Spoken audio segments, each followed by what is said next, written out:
Kulong ang sinibak na empleyado ng Bureau of Immigration matapos makapasok sa Justice Department ng may baril at nakapagpa-selfie pa kay Justice Secretary Crispin Remulla.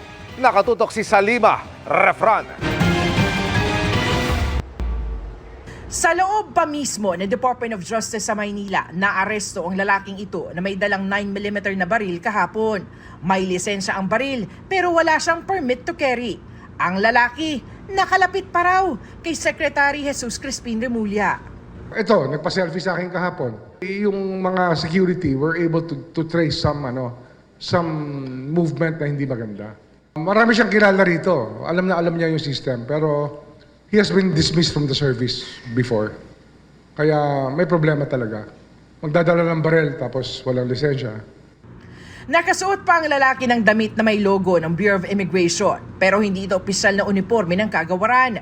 Ayon sa BI, 7 buwan siyang naging job order employee at nakadestino sa mga unit na nag-iimbestiga ng illegal aliens sa bansa bago tinanggal sa serbisyo. We received reports po na may mga kakaibang activities siya in the conduct of his duties.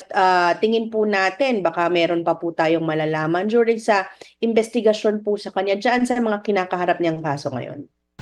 Iniimbestigahan na rin siya para sa posibleng paggamit sa dating trabaho sa BI para makapanloko. A scammer din. It's described as a scammer by many other people. But let's look where the case brings us.